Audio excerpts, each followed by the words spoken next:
Tak ceritani ini, Rek.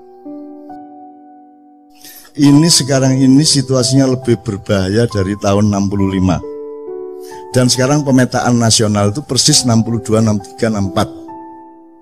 Aku tidak akan jelaskan, nanti jadi fitnah. Anjane saiki kira betul-betul butuh perbaikan mendasar, ibarat mobil turun mesin Indonesia ini. Jadi kita punya problem besar dalam soal ketatanegaraan. Kita punya problem besar terhadap sah tidaknya akad nikah kita pada tahun 1945 dan 28. Kita punya masalah besar terhadap struktur dan etika pembagian kerja kenegaraan kita. Negara dan pemerintah tidak ada bedanya dan seterusnya. Bahkan dalam misalnya, aku mau cerita kalau Pak Mas Didi soal MK tadi, tapi tidak usah saya ngomongin kapan-kapan aja. Tapi intinya kita punya masalah ekonomi, masalah kenegaraan, konstitusi, logika, nasionalisme, kita punya masalah. Beliau ini saiki dadi alang-alang. Lah wis. Alang-alang itu lah dianggap gak produktif. Kon tak kandhani ya. Nek Merapi kate mbledos, kabeh wong di sekitar Jogja di lereng Merapi nandur alang-alang. Kok nandur alang-alang? Loh, pohon, tanaman yang punya getaran untuk menyelamatkan sekitarnya dari lahar dan wedhus gembel itu alang-alang. Dadi nek Merapi mulai ya apa, wong-wong nandur alang-alang, Pak. Jadi beliau bikin sanggar alang-alang itu untuk menghalangi segala kemungkinan kerusakan dan kemungkaran yang terjadi pada generasi muda dan anak-anak kita. Kemenang. Kapan-kapan kita baca bukunya Mas Iman Budi Santoso, seorang sastrawan di Jogja, senior saya, mengenai pohon-pohon, mengenai nama desa. Nek Jombang ono jenenge alang-alang Caruban. Ya, ono meneh Pengalangan, ono meneh. Jadi itu semua ada riwayatnya. Semua desa-desa di Jawa itu punya nama-nama pohon. Nama pohon itu banyak dijadikan lambang atau hikmah atau ilmu dari teritorial. Itu Mas, ya. Oke. Tak persingkat gini Mas Didit ya. Saya sangat paham pemikiran Anda. Dan saya bukan tidak setuju.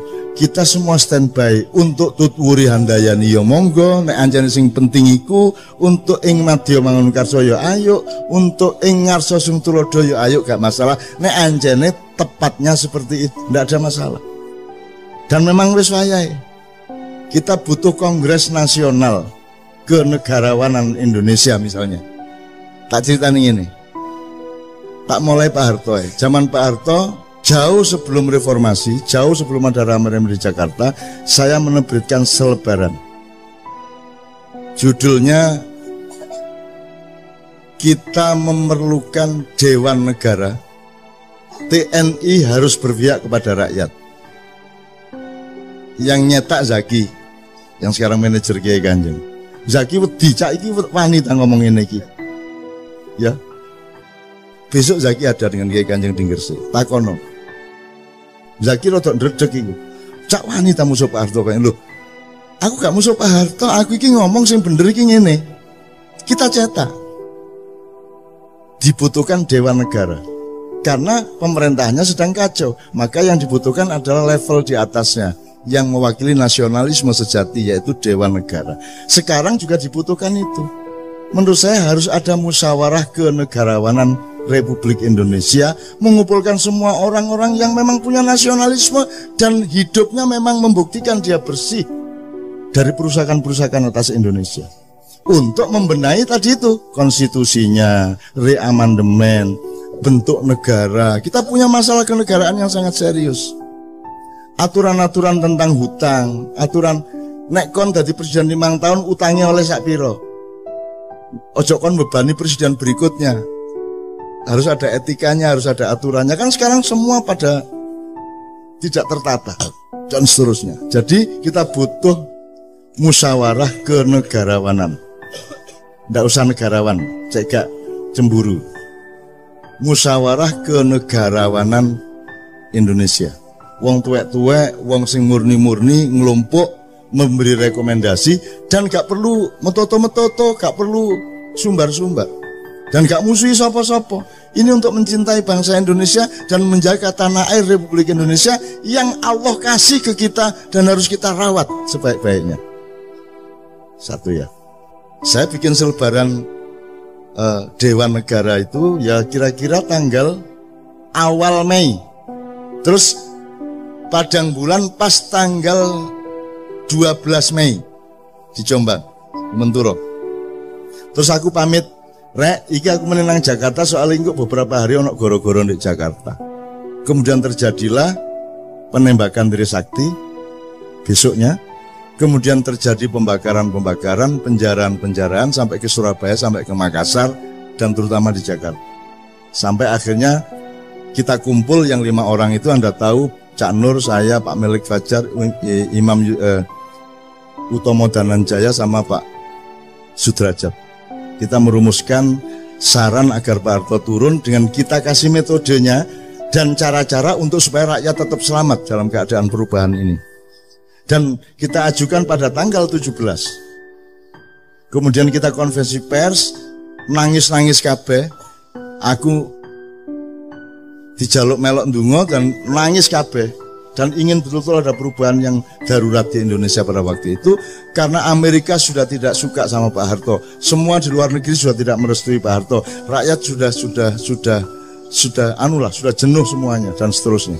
Terus kita kasih saran, Pak Harto gini-gini, ini saatnya sampean turun. Sampai tak bujui Pak, wis tak sampean iku wis tuwuk ta. Mosok gurung tuwuk sampean dadi presiden. Wis sampean lereno cek mulya, gak padeken gak ngono. Akhirnya kan semua orang tahu bahwa saya yang ngajarin Pak Harto ngomong saya tidak jadi presiden tidak padeken ngono.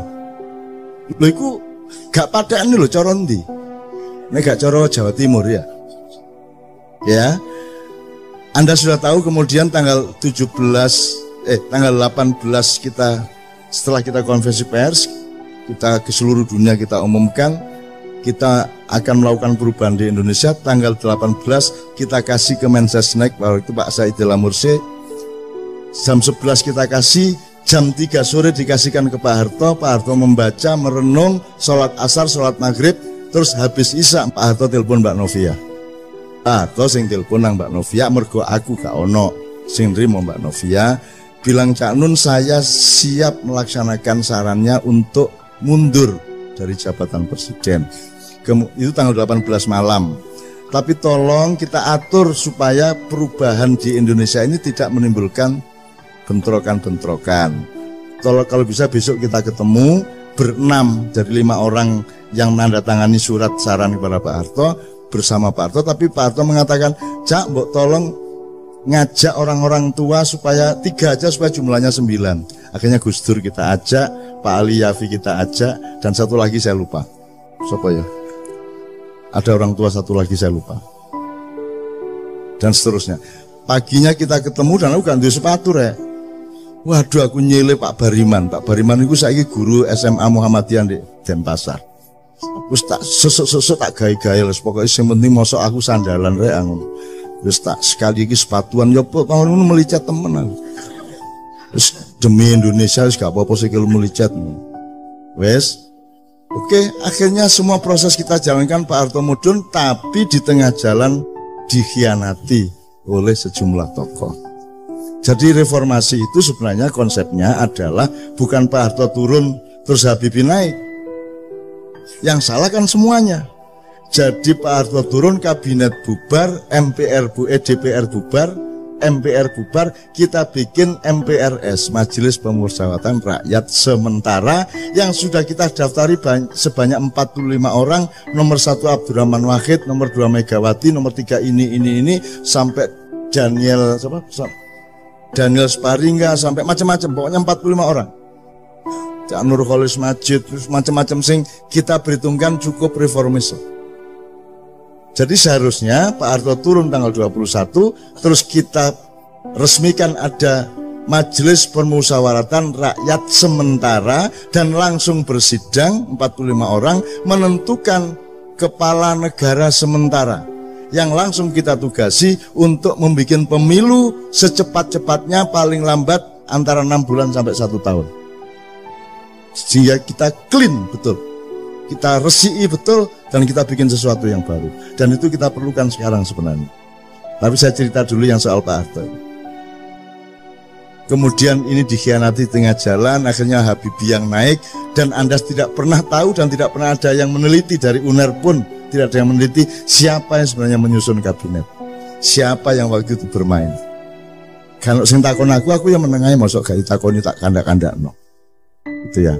Faktanya semuanya jelas. Sampai sekarang dipersoalkan tim mawar sing apa segala macam, itu pada waktu tanggal belasan Mei waktu itu. Itu semua juga ada ceritanya. Nek awakmu tahu nang Padang Bulan zaman itu sampean rulah ceritanya. Ya, pada waktu itu siapa yang datang ke sana, saya lindungi sejak dari Juanda. Aku nyusul di Juanda itu, aku mlebu pesawat. Jadi dek mlebu pesawat ono aku. Loh, kok di sini, Cak? Oh iya re, kepala bandara ya. Mboyo apa ceritanya, pokoknya aku ndek ngarepe pesawat iku, ndek ngarepe lawang dibuka terus ono ondo mudun iku, aku ndek kono. Soalnya aku nyusul ndek bandara malah masalah. Engko diketok uang, ketok wartawan segala, aku langsung ndek pesawat itu. Carane runu ya apa urusanku. Kemudian teman sekalian, ada satu lagi. Ada saat-saat darurat di mana PDIP pasti menang untuk memilih Megawati jadi presiden pada periode sesudah Habibie. Tapi wong Islam ya wis gatel, wis gak kuat. Islam ya wis kudu berperan. Maka orang Islam mencalonkan Pak Habibie. Iki karo-karone gak siap untuk kalah. Nek wong Islam kalah, wong Islam yo gak ikhlas. Nek PDIP kalah, PDIP yo ngamuk. Maka kita inisiatif. Dalam satu hari saya menemui P3 ketuanya dan Golkar ketuanya, karena besok akan memilih presiden di MPR untuk memilih Habibie atau Megawati. Pokoknya tidak lama, 20 menit sama setengah jam. Terus saya malamnya datang ke Pak Harto. Saya minta Gus Dur rapat dulu di rumah Gus Dur. Gus, iki wayahe wong tuwek sing mimpin saiki. Nek sing mimpin wong loro iku engko sing iki gak trimo, sing iku gak trimo. Kudu sampean sing maju. Sampean iku sultane. Karena Gus Dur bilang, "Cak iki nek ketoke sing cocok Sultan Jogja." Ngono. Soalnya nek Mega engko yo ngamuk, wong Islame engko nek Habibie yo ngamuk, wong PDIP ne ketoke sing netral Sultan. Aku ketemu Gus Dur awan-awan. Terus aku ngono, "Gus, nek Sultan aku gak melok ngewangi lho, Gus. Aku ro Sultan Jogja lho. Nek menurut aku durung wayahe dan gak cocok. Lah nek ngono sapa Cak sing netral? Ya Sultan sing luwih tuwek, sing temenan. Sapa? Sultan Abdurrahman Wahid." Lho iya Gus, sampean niku turunan ke-9 Pangeran Benowo yang seharusnya menjadi Raja Pajang setelah bapaknya, yaitu Mas Karebet atau Sultan Hadiwijaya. Tapi kan sampean tidak kerasan sama konflik antara Sutowijoyo dengan bapak sampean. Terus Pangeran Benowo pergi membuat pesantren di daerah Banjarnegara Banyumas. Nah saiki wis wayahe Pangeran Benowo turunane nang istana. Sampeyan Gus saiki wayahe. Tuh, sadurunge aku ketika dulu saya mau mengupacarai Pak Harto untuk husnul khotimah, wiritan, sholat di masjid DPR, kan gagal Mas. Gagal tuh artinya aku gak, karena koran-koran memberitakan secara sangat dipelesetkan. Aku ngomong ikrar husnul khotimah. Nah Islam pakai husnul khotimah itu konsep utamanya. Tapi di koran nulisnya pertobatan nasional Soeharto. Loh, duduk pertobatan nasional husnul khotimah. Dan Allah yang nawari husnul khotimah. Iku mergo nek uangku ya elek barang. Maka dikei akhir yang baik, husnul khotimah. Akhirnya aku muring-muring, pertemuan saya batalkan di DPR pada arek maknya wis ambrek teko ndek kono. Saya bilang sama wartawan, pertemuan saya batalkan, Pak Harto saya larang datang. Terus aku telepon Pak Harto di depan mereka. Pak, sampean gak usah rene. Sampean cukup wiritan sing iki karo sembahyang 2 rakaat saiki. Sembahyang duha. Jam 09.00 esuk. Saudara, saya tidak akan adakan pertemuan karena Anda tidak percaya kepada proses ini. Saya persilakan Anda sekarang mengadili Soeharto. Kalau Anda berhasil mengadili Soeharto, potongan kupingku karo wedi aku. Waduh, nek iya temen ganti kuping ya aku. Tapi tak teka-teka to ngomong, potongan kupingku nek kon iso ngadili Soeharto. Dan Soeharto sudah siap diadili. Wis tak gawe konsep. Saya Soeharto, mantan Presiden RI, siap untuk tidak menjadi presiden lagi. Nomor 2, saya siap untuk tidak ikut campur pada setiap pemilihan presiden. Nomor 3, saya Soeharto siap diadili oleh pengadilan negara untuk mempertanggungjawabkan tugas saya 32 tahun. Nomor 4, saya Soeharto kini siap untuk mengembalikan harta benda yang menurut pengadilan negara adalah bukan milik saya tapi milik rakyat Indonesia. Pak Harto tanda tangan. Pak Harto tanda tangan. Diwoco nggih Cak, tanda tangan langsung. Terus kari kok adili. Tuh. Akhirnya acara tak batalno. Terus aku iseng-iseng dolen nang omahe Gus Dur. Ndek Ciganjur. Tak ceritani ngene Cak. Minggu ae Pak Harto tak jake nang Masjid Istiqlal. Engko sampean teni ndek kono engko dipuacarakno ndek kono Gus Nur Khotimah. Loh Gus, aku gak ngongkon lho, aku gak njaluk lho Gus. Ki sampean lho sing dikarep. Iya ta Cak, wis gak apa-apa, sampean rono dhisiki ngomong sampean ndek lor, aku ndek kidul. Engko aku sing nyusul Pak Harto, kok kira-kira jam 10 wis ndek Istiqlal. Ngono. Terus seneng to atiku. Seneng. Terus mari ngono wartawan nyerbu. Gus, katanya mau bawa Pak Harto ke Istiqlal, kata Cak Nun tadi di luar gini. Biasa Cak Nun wis ngono iku nek ngomong. Lho ya apa sih Gus Dur iki? Ya aku karo Gus Dur iku anu rek, kanca rek. Guyon, memel. Aku karo Gus Dur gak tau ngomong serius. Cerita sing gak ngono iku.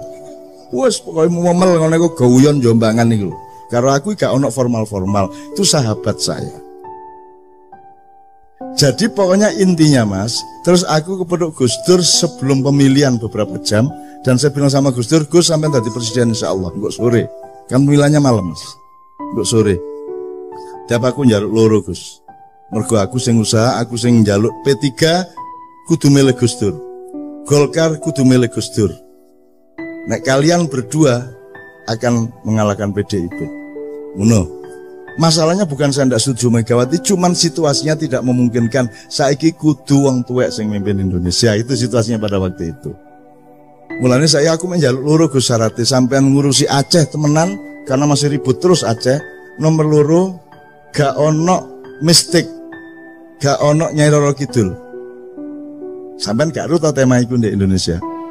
Nyai Kodil ku jek ono terus, jek digawa-gawa terus. Tapi aku njaluk Gus Dur, Gus wis gak ono Nyai Kodil. Terus Gus Dur jawab ngene karo turu ngene. Aceh gampang, Cak. Gampang ya napa wong gak beres-beres. Macem-macem tak tabok. Gus Dur enteng enek ngomong. Terus Nyai Kodil ya apa lho? Wis tak SMS wingi, Cak. Ya apa ya, Bang? Ya apa Gus Dur? Wis tak lu di SMS ya apa? Tak kon jilbaban. Gus Dur lho, idene iki lho. Bayangno Nyai Kodil jilbaban seluruh gitu.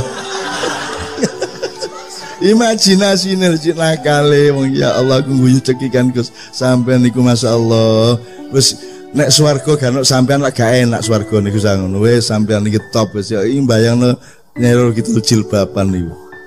Dan seterusnya ya. Jadi presiden dia. Nah, itu adalah momentum-momentum darurat Mas Didit yang memang perlu kita lakukan.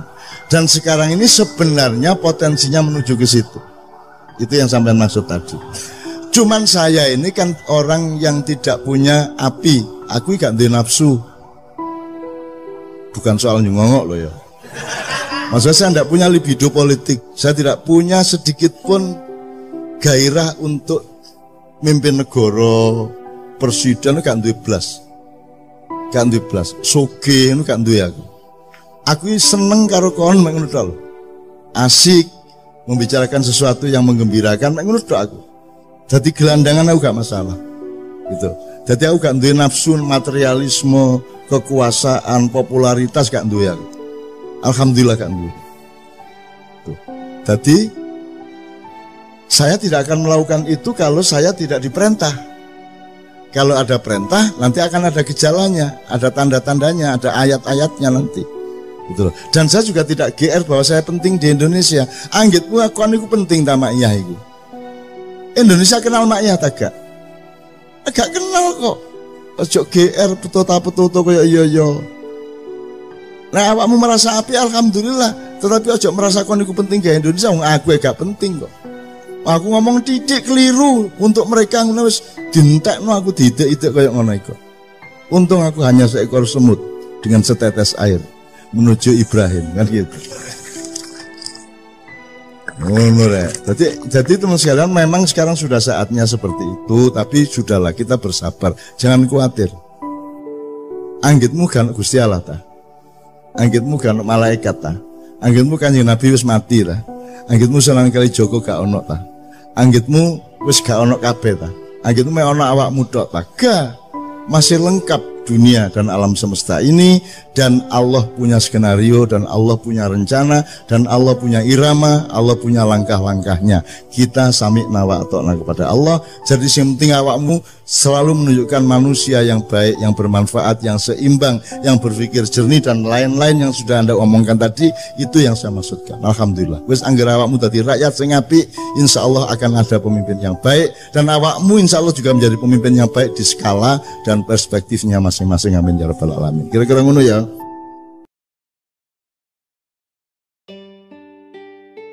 Saya punya beberapa pertanyaan, tolong dicatat. Kalau ada yang bisa menjawab sekarang alhamdulillah, kalau tidak jadi PR bersama.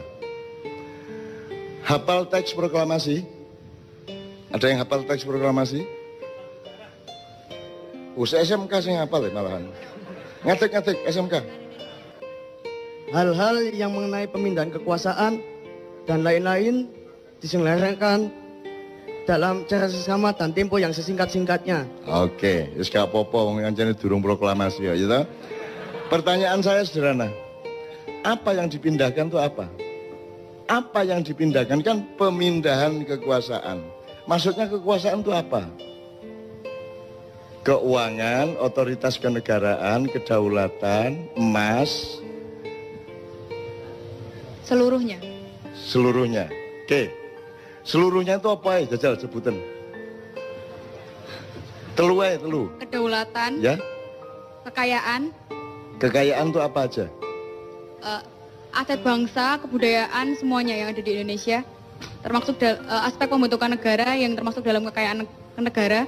Terus sumber daya manusia. Oke, wes gak apa-apa wes. Sebelumnya dikuasai siapa memang? Penjajah Belanda. Oke. Dipindahkan dari siapa ke siapa? Pemindahan itu dilangsungkan dari siapa ke siapa? Dari konteks realnya dari Jepang ke Indonesia. Pernah terjadi. Kapan pemindahan itu dilakukan? Ketika proklamasi. Loh, kalau sudah dipindahkan kenapa pakai akan dilaksanakan secara seksama? Berarti belum dilaksanakan. Kan teksnya gitu. Betul nggak? Teksnya akan dilaksanakan secara seksama dalam tempo sesingkatnya sehingga ketika proklamasi belum terjadi. Kapan pemindahan itu terjadi? Kapan itu terjadi? Sopo nang sopo? Nggak harus dia bisa jawab sekarang. Itu takono presiden Musa itu ya gak iso jawab. Tenang aja, gak masalah. Aku mek ngelingno kon niku duwe PR serius. Gak iso Indonesia bangkit nek kon gak ngerti bayimu iku ya apa. Ngono ya. Tak baleni. Dari siapa ke siapa tadi ada yang bilang? Dari Jepang ke Indonesia. Pernah terjadi? Pernah terjadi ini? Pernah terjadi? Serah terima pemindahan itu? Saya belum lahir, Tak Anu. Lah. Anek jawabannya ngono. Iya, tadi kon kok sholat ping 5. Kok jawabannya ngono meneh kon gurung lahir ayo. Mbah Nun. Engko ya. Mbah Nun nun sewu. Kula nderek tukar pikiran nggih. Iya. Terus ketika Jepang datang ke Indonesia, Jepang menjanjikan akan membantu proses kemerdekaan Indonesia dari Belanda. Sebenarnya yang mau pindahkan kedaulatan itu dari Belanda ke Indonesia. Jepang itu janjinya mau bantu. Makanya dibikin BPU PKI, Badan Persiapan dan seterusnya. BPU PKI pada saat itu dia belum bikin secara detail negara ki koyo apa. Sing dibikin BPU PKI filsafat kemerdekaan. Sing dimaksud merdeka ki ya apa. Sehingga akhirnya tersusunlah proklamasi. Belum mikir undang-undang, belum mikir dasar negara, belum mikir struktur kabinet. Sing dipikir waktu itu BPUKI filsafat merdeka. Merdeka ki ya apa? Lah, setelah proklamasi Pak Karno matur tenggene teksin niku mau hal-hal di proses secepatnya dengan seksama. Hal-hal yang dimaksud itu banyak sekali. Bahkan sampai hari ini belum terselesaikan. Jadi setelah Jepang selesai itu kan Jepang kena bom. Jepang wis putus asa katanya ninggalin Indonesia. Itu variabel. Maksud saya kamu tuh menjawab A dulu baru B. Ojo langsung kok ringkes kabeh. Jadi iku kedaden taga pemindahan itu. Pemindahan pemerintahan kedaden. Kapan? Terus di sidang PBB kan aslinya Indonesia kedaulatannya diakui. Ya, tapi pemindahannya dari siapa ke siapa? Dari Belanda. Apakah Belanda pernah mengakui bahwa dia menjajah Indonesia? Belanda nggak mau mengakui, di PBB Belanda nggak mau mengakui. Jadi ada terjadi pemindahan tagak, kayak kon nyerano motor nang koncomu ngono lho, ono tagak. Terjadi apa tidak? Secara teknis tidak. Lah iya, tapi terus secara apa? Secara pengakuan internasional mengakui Indonesia merdeka. Ya. Asli Belanda dhewe iki ya gak rela. Terus gaya apa tek iku, Mang? Gawe tek iku pertama menumbuhkan filsafat kemerdekaan dan rakyat itu percaya Indonesia wis merdeka rek. Saiki Indonesia merdeka. Oke. Begitu dengan ini saya menyatakan ya. Wis merdeka ta iku? Menurut pernyataan Pak Karno merdeka. Wis merdeka. Terus ono PR untuk memindahkan. Nggih. Nah, apa nih PR iku? Apa PR iku? Bukan kedaulatan, wis diproklamasikan kok ono PR, kok ono. Wis soal kedaulatan NKRI sudah beres dengan alinea pertama. PR yang belum selesai pada saat itu soal perusahaan-perusahaan Belanda, soal wilayah negara Indonesia. Dan terakhir yang dipermasalahkan Belanda, utang-utangnya Belanda kon nyauri Indonesia. Saiki sudah dilaksanakan belum pemindahan itu? Secara teknis Belanda belum. Jadi gurung beres iki kemerdekaan. Gurung beres, nasionalisasi perusahaan-perusahaan sebenarnya belum beres. Jadi kon kok mantep urip Indonesia wong nikahe gurung beres kok. Wong iki apa akad nikah gurung beres kok. Kok semua duwe anak sauno kae iku lho.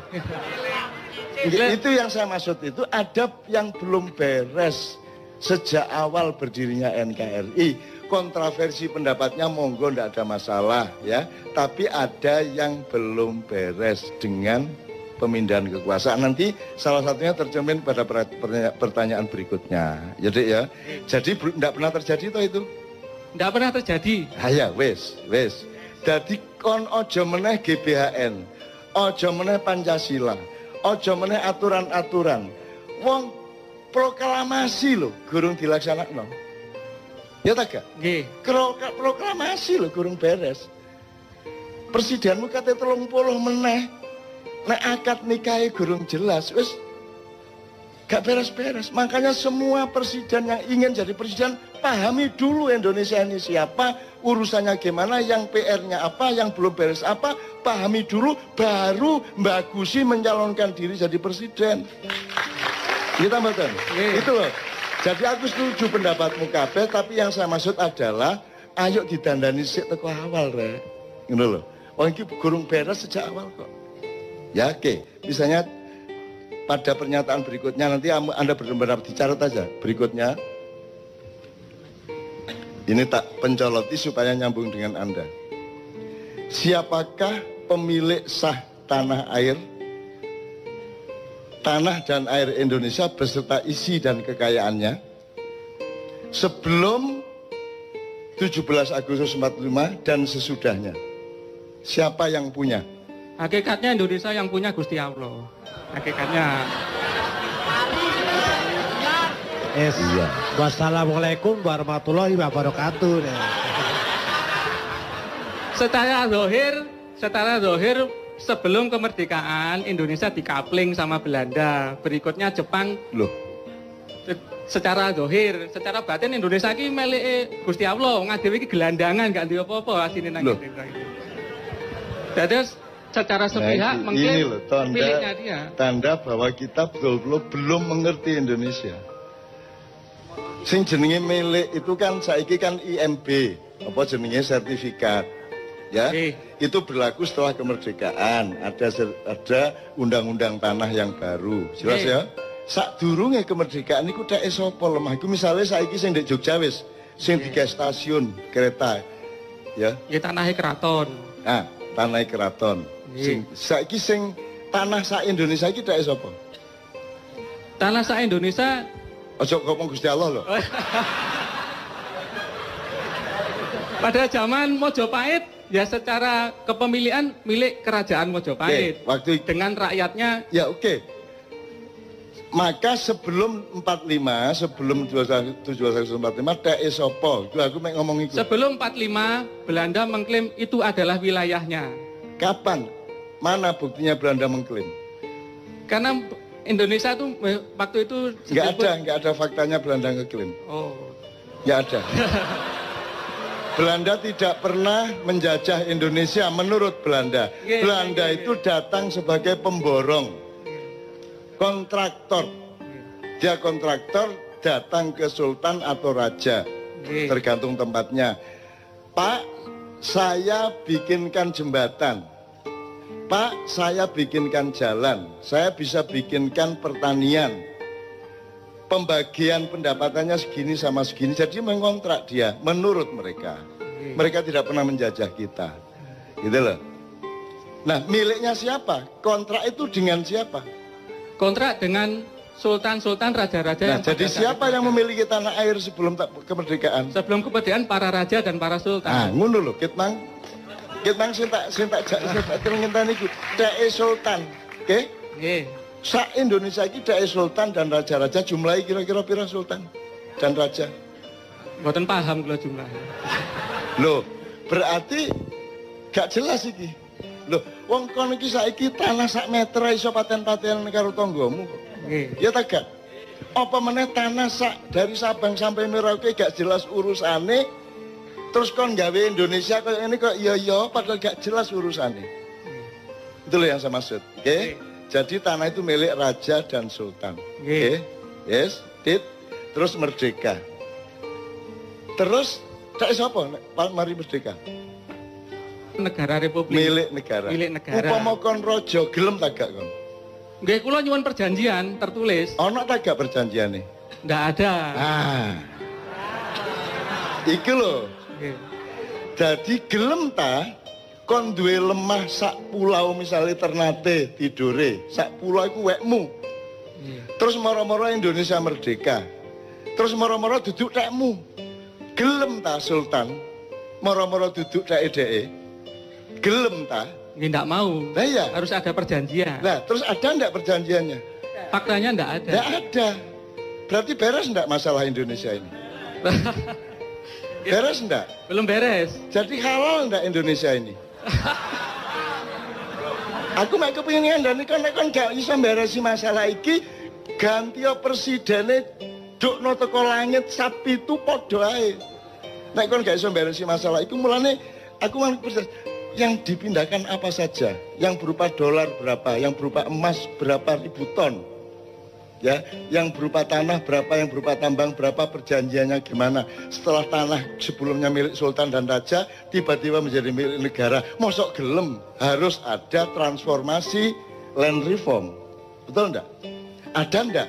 Land reform pada waktu itu nggak menyangkut perjanjian antara raja penguasa wilayah dengan presiden. Kok tidak? Lah saya kok juga gelem? nggak paham, saya belum lahir waktu itu. Loh. Jadi aku ngene wae, upama kon dadi sultane, dadi rajane gelem ta gak?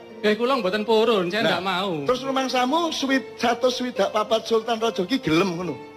Ya nggak mau. Lah ndak mau. Kalau saya jadi rajanya ya nggak mau. Lah iya. Harus ada perjanjian. Menurut sampean raja-raja Nusantara gelem ta gak?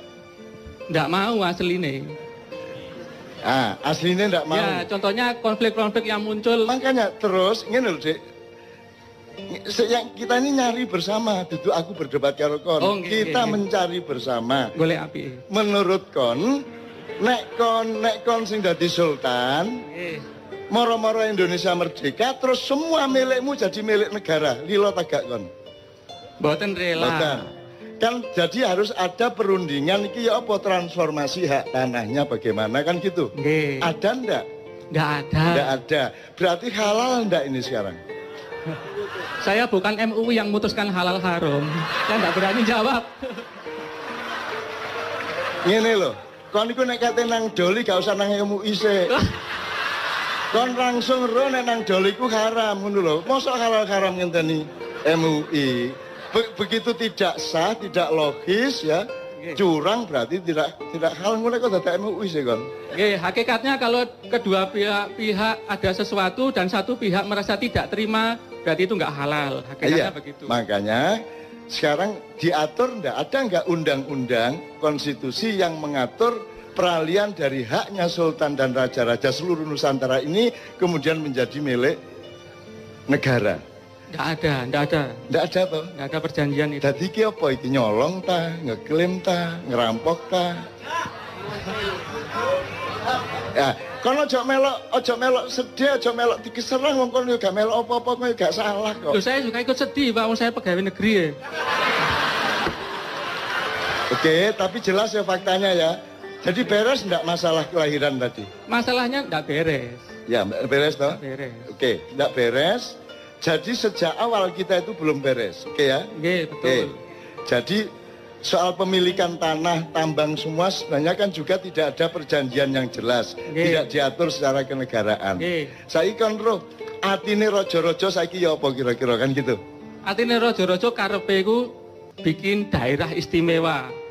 Dengan perjanjian-perjanjian baru, mbuh disahno DPR, MPR, Presiden bikin daerah istimewa. Terus apa kok mek Jogja tok? Sebenarnya raja lain juga sama.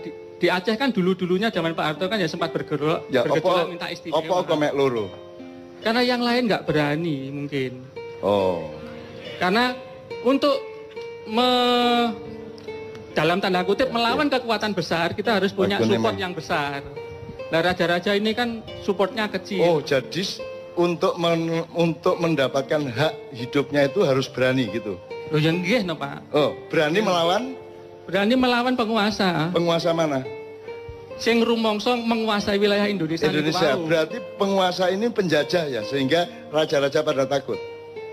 Secara psikologis aslinya jajah rojo-rojo.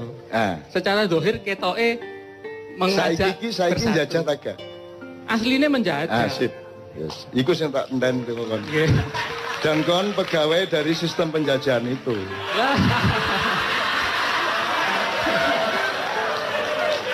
Saya nggak nyalain siapa-siapa, aku mek kepingin awakmu rek nek kate dadi pemimpin, iki PR loh ya, iki temenan loh iki.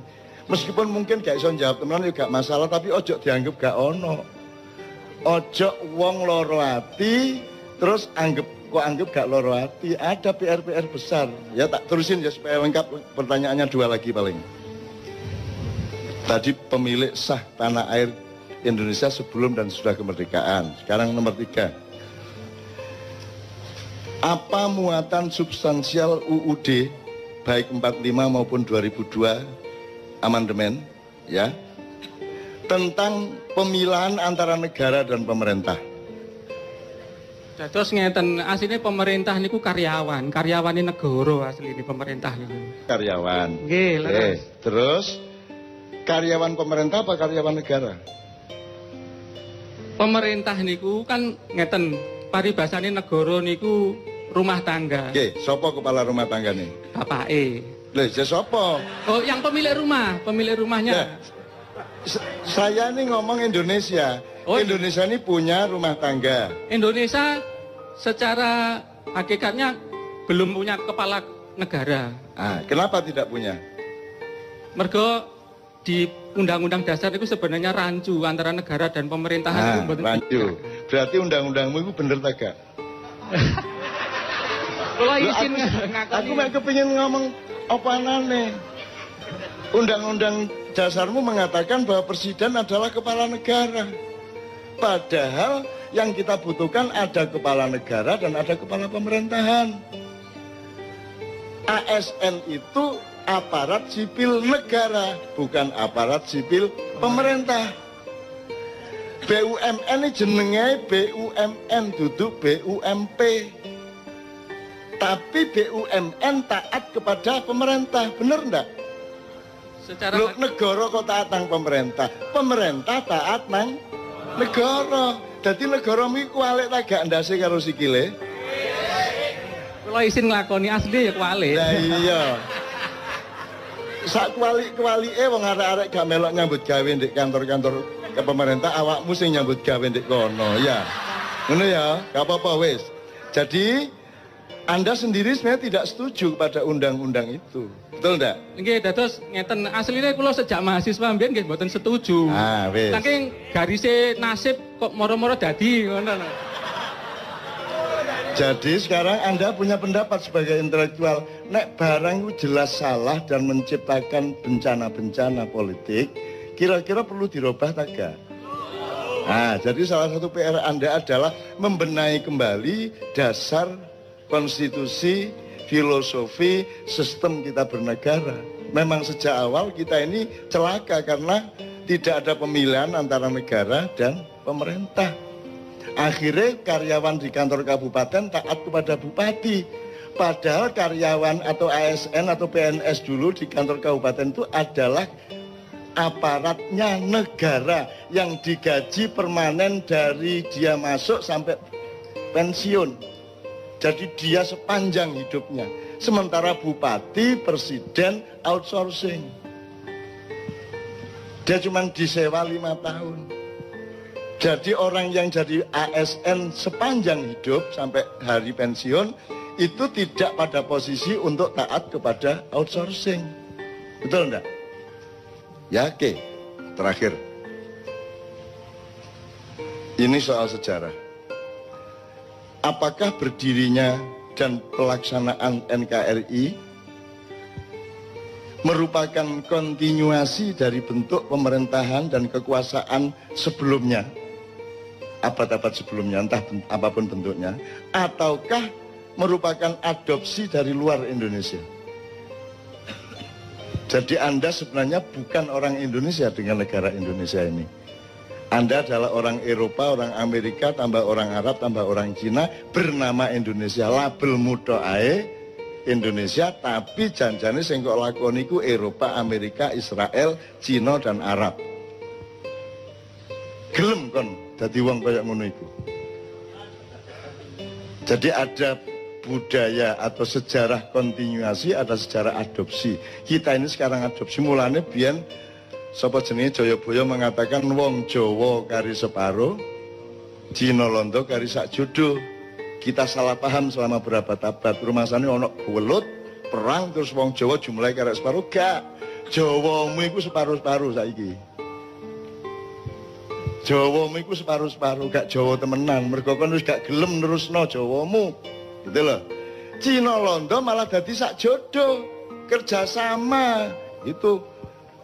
Itu namanya Cina Londo kari sak jodoh. Tapi itu interpretasi saya, aja percaya aku, lawang aku duduk wong kampus kan gitu kan. Nah aku wong akademisi ya saya bisa dipercaya. Saya ini kan hanya orang yang lewat ganggu-ganggu, soporo keganggu cek tangi kan gitu. Nek perkara gak tangi-tangi ya gak apa-apa, malah tak ilir-ilir cek tambah turunnya tambah angler kan gitu ya. Jadi pertanyaan terakhir tadi jelas. Apakah yang kita lakukan dengan NKRI ini kontinuasi dari yang kemarin-kemarin ataukah merupakan adopsi? Jadi kita ikut wis duduk Indonesia nek kayak ngene iki mek karen-karen tok Indonesia niku. Gitu. Jadi kita nggak meneruskan yang kemarin, kita mencari yang baru termasuk universitas, Pancasila, trias politika dan lain sebagainya. Nanti tolong pelajari nyun sewu ini ngiling noto ae sing sejarah ono sing arek belajar sejarah ndak? Coba Renaissance di Eropa dari Italia ke seluruh Eropa itu abad berapa? 14 sampai 17, awalnya di Italia abad 14. Sebelum abad 14 itu di Eropa namanya abad pertengahan, abad kegelapan, dari abad 5 sampai 15 kira-kira ya. Nah, aku takon, ketika ada peralihan dari masa kegelapan Eropa menuju Renaissance itu di Indonesia terjadi apa? Belum pernah ada studi sejarah dan sosiologi mengenai ini. Akhirnya kita menjadi bukan orang Indonesia sekarang. Meskipun tetap nek awake dhewe saking apiye, saking tepake, masih kene duduk Indonesia ya tetap metu Indonesia dididik gitu ya. Tapi kita secara sistem makro kita ndak. Jadi Sunan Kalijaga lahir tahun 1450. Pada umur 28 tahun dia sudah mulai menjadi aktivis politik di Mojopahit. Dia melakukan transformasi yang sangat damai dan sangat bagus, dawa ceritane.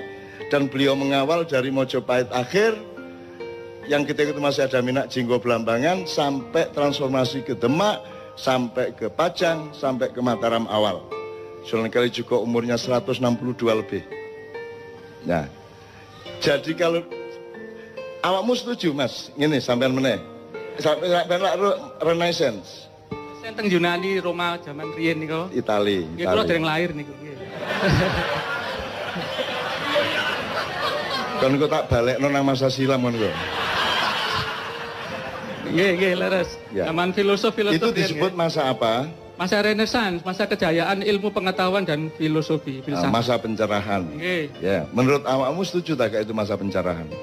Kula mboten setuju sebab enten setunggal riwayat saking Kiai pundi kula supe. Ya. Asline Sokrates kali Plato riyen niku diajari Nabi Khidir. Terus gampang. Soal iki ngene. Niku satu. Ndak, maksud saya gini. Setuju ndak itu disebut masa pencerahan menurut Anda? Secara akademis setuju. Oh. Tenan?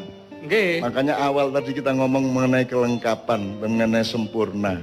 Ya. Karena Renaissance itu adalah pemberontakan terhadap religi keraton-keraton Kristen, ya. Jadi terus mereka marah kepada agama sehingga mereka berpihak kepada akal sehat. Terjadilah revolusi pemikiran, kemudian pemikiran didewa-dewakan. Semua yang tidak cocok sama pemikiran dianggap jelek, dianggap ketinggalan zaman. Jadi kalau saya menyebut Renaissance adalah masa penyempitan umat manusia. Hatinya jadi tidak ada, spiritualitasnya tidak ada, tinggal akal pikirannya dan jadilah uner. Untung manusia uner adalah manusia yang tetap sempurna. Jadi gak ono urusane kampus karo pengajian. Gak ono jane. Ono kampus kok ono selawatan.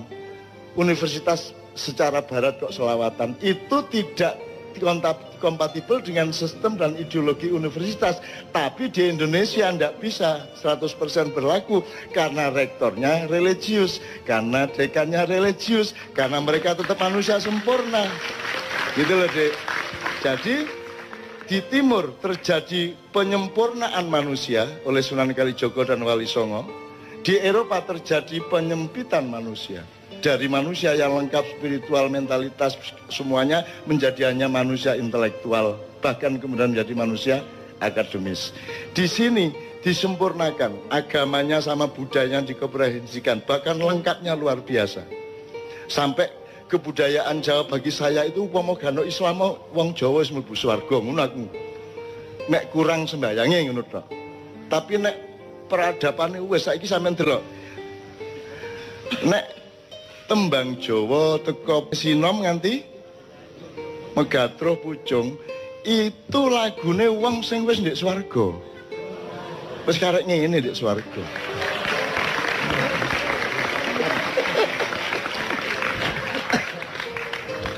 Kon gak iso mbuktekno nek iku salah. Masih aku gak iso mbuktekno nek iku bener. Tapi sing penting lak kon gak iso mbuktekno nek iku salah. Oh iya, ngono lho ya Mas ya. Oke. Jadi sekarang mudah-mudahan Pak ini anak-anak ini kita harapkan bener loh mereka ini. Mereka nanti jadi pemimpin mulai 2025 ke atas. Anda urus Indonesia ini bener-bener ya. Anda urus Indonesia bener-bener. Gitu loh, Dek. Oke, tepuk tangan untuk cinta masa depan Indonesia.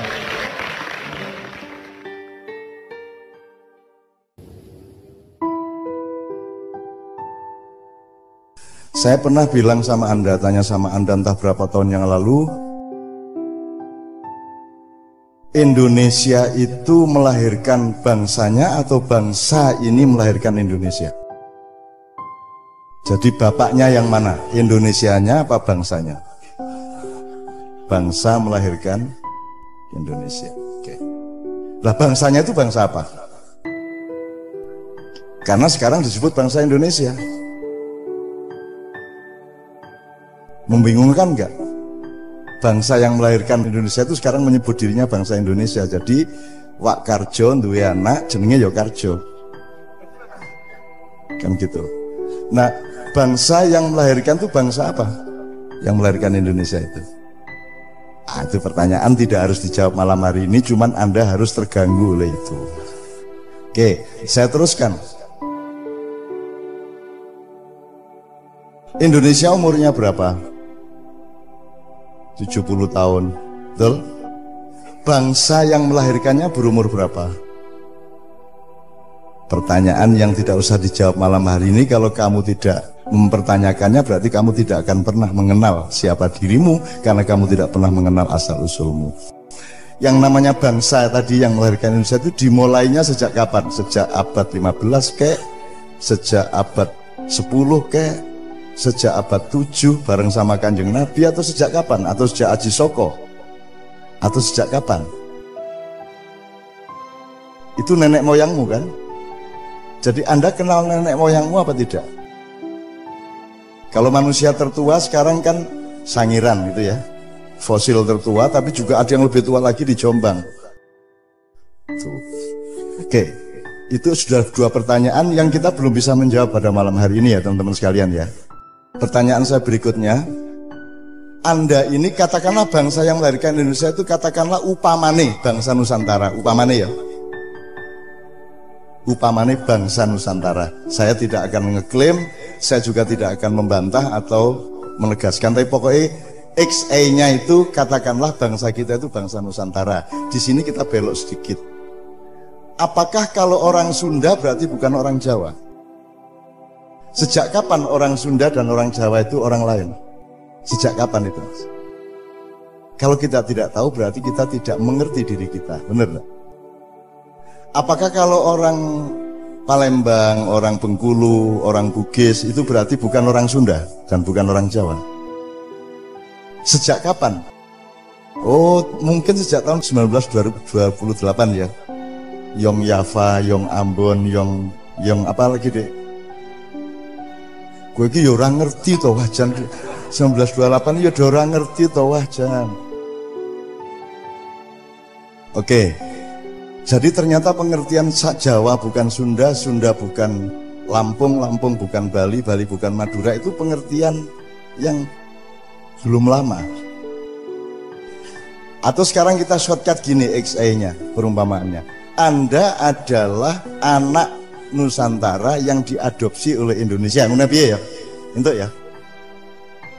Anda ini anak bangsa Nusantara diadopsi dan dididik oleh Indonesia, bener nggak? Oke, dididik dengan kurikulum Indonesia. Ya dah. Nah, kurikulum Indonesia ini ya, hukumnya, konstitusinya, pendidikannya, persekolahannya, ilmu sosialnya, pemahaman-pemahaman sejarah, antropologi, sampai arkeologi, sampai apa, semua itu kurikulumnya mbahmu Nusantara tadi atau kurikulum orang lain. Nah, jadi Indonesia itu keluargamu apa orang lain? Nah, Anda yang di Fakultas Hukum tinggal lihat, ini hukum yang kamu farisi dan kamu jalankan sampai hari ini hukum adopsi atau hukum dari orang tuamu sendiri? Adopsi. Jadi Anda tidak pernah mengenal bapakmu sendiri. Ngomong hukumnya piye, politiknya piye, kepemimpinannya piye, nek nggawe kabinet piye. Gitu loh. Karena di dalam demokrasi tidak ada bedanya antara emas dengan berlian, dengan batu, kerakal, dan kerikil, karena masing-masing gumpalan itu punya hanya satu, yaitu hak suara satu tok. Kan gitu ya. Ambok kowe iki sarjana kaya ngopo, apa kowe iki kere, kuwi nek nang kotak pemilu padha suarane ya ora. Itulah demokrasi. Jadi demokrasi, kalau Anda ikut demokrasi, salah satu kerugiannya adalah Anda tidak bisa membedakan batu dengan mutiara, benar nggak? Gitu ya. Ini nanti jadi tema panjang kalau nanti kita punya waktu atau bulan depan dan seterusnya. Tapi pokoknya gak ada bedanya itu. Jadi sekarang masyarakat Indonesia ini yang dididik oleh Indonesia ngerti nggak bedanya orang bermutu dan orang tidak bermutu? Ngerti nggak bedanya batu sama berlian? Ngerti nggak rakyat kita? Nggak ngerti? Ngerti apa enggak? Ini XA ya, saya tidak ngeklaim. Kalau orang tidak mengerti bedanya batu dengan emas, kui resikonya apa? Kowe dikai watu ya orang ngerti nek kui watu, kowe dikai emas ya orang ngerti nek emas toh. Atau kowe dikai watu dicat kaya emas ya orang ngerti toh kowe. Kowe dikai wedhus dipupuri dadi presiden ya orang ngerti toh kowe. Karena kamu tidak mengerti bedanya. Kalau raja dulu, dan harap diingat bahwa di dalam Al-Quran tidak ada negara, yang ada adalah muluk, malik gitu ya. Saya tidak mengatakan bahwa saya akan mendirikan kerajaan ya, tapi pokoknya ngono lho ya. Ngono lho ya. Di Quran yang ada itu cuma Raja Sulaiman, Raja Daud, Fir'aun dan seterusnya, Buigari milih. Tapi pokoknya kalau pemilihan raja sebenarnya tidak sukar, karena sehari-hari kita tahu mana orang bermutu, mana tidak bermutu. Tapi di Indonesia ini semutu apapun kamu, kalau nggak ikut Golkar, kalau nggak ikut PDIP, kalau nggak ikut parpol-parpol, kamu tidak akan bisa menjadi apa-apa, bener nggak? Wes iki terus ke dhewe. Sebab ini simulasinya ombo banget. Nah, dengan kata lain, kalau saya tarik garis agak jauh, saya ingatkan kembali, berarti Anda ini dididik oleh bapak ibumu atau dididik oleh pengadopsi. Jadi kamu tidak mengenal apapun kecuali pendidikan adopsi tadi, benar? Jadi pengenalanmu terhadap bapakmu itu berdasarkan adopsi atau orang yang ngasuh kamu. Nah, kira-kira orang yang mengasuh kamu sekarang itu seneng sama bapakmu atau dulu menjajah bapakmu? Jadi kira-kira kayak nek ngomong bapakmu ngapusi apa tenanan? Ah, cetha wisan wis tekani. Nah, jadi sekarang jelas ya. Jadi sekarang mohon Anda belajar untuk la ilaha. Karena ilallahmu itu versi adopsi, bener nggak?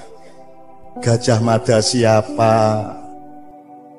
Belanda dulu bagaimana, nama Indonesia itu yang bikin siapa, dan seterusnya. Seluruh pengetahuanmu mengenai negaramu dan bangsamu ini berdasarkan orang yang dulu ngidak-idak mbahmu, ya rata. Nah wes, kita nggak benci loh ya. Orang Jawa kan tidak-tidak malah seneng. Loh, betapa tidak ada manusia sedahsyat manusia Indonesia. Aku tahu ketemu bocah Lamongan ki nyambut gawe Arab ki nek wis panas kan nganti 55 56 lho Mas derajat Celcius. Oh, panas kaya ngono kae nyambut gawe tukang batu, coba piye kuwi. Kuwi nek wong Bangladesh wis dadi areng. Kuwi cacah tahan.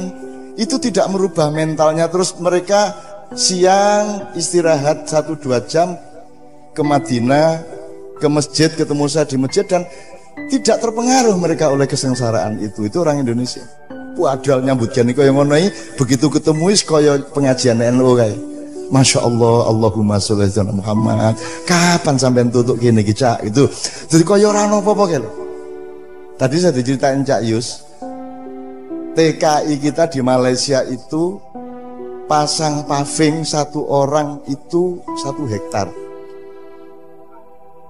Ijen.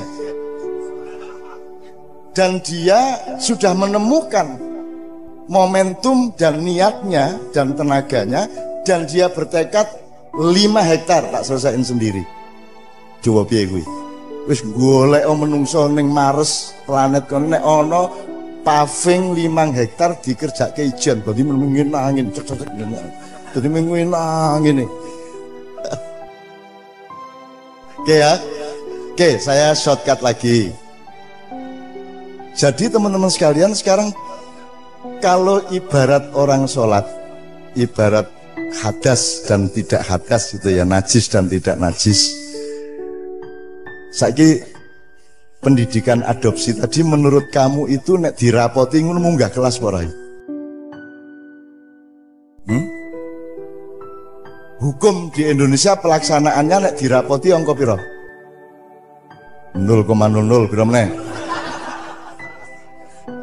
Mbok ngene sisan 0,0,0,0 titik 000 pangkat 5 ya 0 kabeh ya toh. Akar 0 ya toh. Ya ndak kalau 0 ya ndak. Ya min lah kowe iki ya kuwi ya.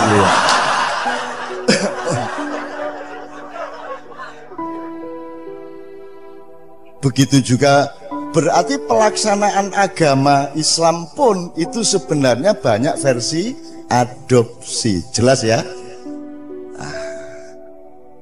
Kue kerengan siji NU, siji Muhammadiyah, siji Sunni, siji Syiah. Njur barku ono ISIS, ono Sumu, ono segala macam.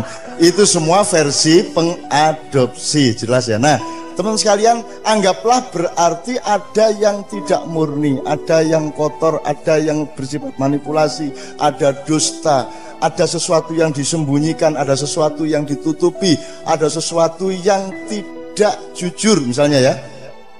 Kalau ibarat orang mau sholat itu berarti najis apa tidak? Hidup kita sebagai anak adopsi tadi najis apa tidak? Najis hukum, najis ekonomi ya toh? Coba saiki nek kowe maca, nek kowe ndelok RCTI PMNC iki ana tokoh anyar. Kuwi saka langit langsung pidato. Saudara-saudara, supaya Indonesia bisa menjadi negara maju,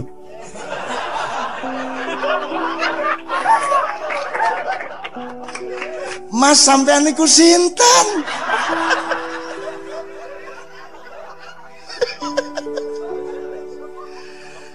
Hei, sing takon iki lho sapa, he? Nek lerek Jawa Timur ngono iku. Kon niku lho sapa meneng-meneng ngomong ngono iku lho sapa? Iku Indonesia iki apa sih? Lha ngono iku lho, bapak adopsimu iku kaya ngono kuwi. Nah, aku njaluk saiki ayo mulai nyedak air suci. Ya ra? Bener ra? Jadi nek ibarat kowe iki wudu selama ana republik iki, wudumu iki nganggo maul mustakmal atau maul kudus? Mustakmal. Dadi janjane salatmu iki rada medeni. Terus malaikat ele mustakmal ra.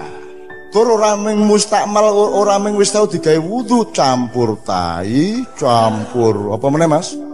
Tletong, campur karo-karan wis campur keringet, daki, pathek, segala macam banyune kuwi sing kok nggo wudu. Maka ini akan begini terus apa Indonesia? Apa tidak ada jangkanya? Apa tidak ada periodenya? Tidak ada kolomongsonya? Saya ingin mengatakan kepada Anda ada kolomongsonya. Makanya sekarang itu Anda harus siap untuk bersuci. Wis saiki dadiya wong sing wudu meneh. Anak-anak Nusantara, kamu diberi najis-najis oleh Indonesia. Mulai tahun ini Anda harus bersuci. Pikiranmu disucikan, hatimu disucikan. Suci iki jane kalau main sepak bola harus sportif, betul enggak? Sportif itu suci. Nek diteruske, nek diperdalam, sportivitas itu suci. Kalau berpikir harus objektif. Objektif itu kena kue selulup, kue itu tekan air suci, ya ra? Nek moral kudu jujur. Jujur itu kalau Anda selulup, kue tekan air suci. Apalagi nek kesenian kudu pas. Pas itu nek nadane do ya do. Do sama dengan upamane, do sama dengan apa dek? Upamane aku ora mudeng jane. Jadi aku kurungu kiai Kanjeng nek sing ngomong do sama dengan C ngono kae. Kok do sama dengan C? Do ya do, C ya C ngono pikiranku nek ora mudeng aku. Kok do kok sama dengan C iki piye? Ngono nganti saiki ora mudeng aku. Jadi aku tahu belajar gitar ning 40-an iki ora iso umur go bantah bendino. Piye iki do kok C ngono aku. Bar kuwi do sama dengan lho sing tenan sing endi iki? Kan kasihan menjadi orang seperti saya itu. Nah banyak orang memahami kehidupan tuh kayak begitu tadi, kayak saya tadi. Gitu loh teman sekalian. Oke. Kalau dalam kesenian, dalam musik, nada pitch yang tepat itu suci, nak diperdalam. Jadi nek apa ada angin di Jakarta, ya ojo Jakarta. Aku ndak suci ku. Jelas ya?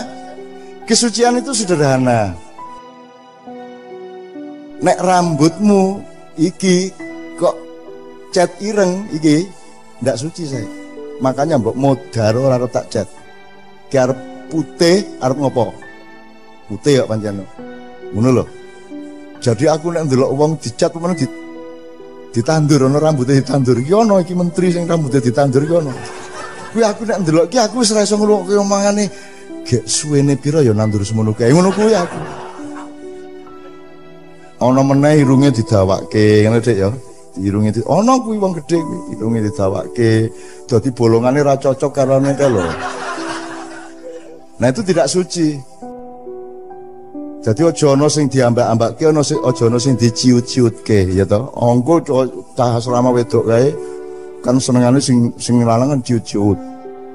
Terus engko ngobrol si tukang sabune ngomong, "Wah, niku nek cah asrama lanang niku pokoke golek niku sing ciut-ciut." Ngono kuwi to.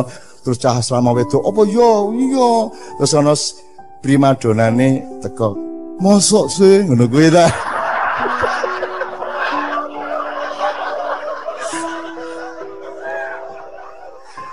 Ikulaan. Apa ya jenesu ya kuwi geguyon nek urip ra geguyon terus piye kuwi iki ya. Geguyon kuwi ya biasa wong lanang ya ngono kuwi ya. Kalau hidup ndak ada begitunya berarti ndak ada bau busuknya ya toh. Hidup itu bau busuk, itulah sebabnya Rasulullah menganjurkan kita pakai wangi-wangian karena pada hakikatnya kita itu busuk, betul ndak? Tuh, dan akan membusuk nanti begitu Allah mencabut nyawa kita. Jadi mari kita belajar untuk menerima kebusukan kita apa adanya. Ya ra. Wis to angel to nek bantah maiyah ya angel. Oke, bismillah. Oke. Jadi teman-teman sekalian, kan tadi intinya ayo belajar mendekati air suci. Mulai wudhu tadi mengenal yang suci, mengenal yang orisinil. Sejarahnya nanti belajar mengenai Nusantara itu pelan-pelan ya. Saya tadi bilang Anda segera berwudu karena 10 tahun lagi ya Anda akan berperan dan Anda sudah harus menjadi sebagaimana kemuliaan-kemuliaan dahulu kala. Ora suwe ya insyaallah ya. Wis saiki umurmu piro? 27. Wah, 37 kan wis iso dirjen.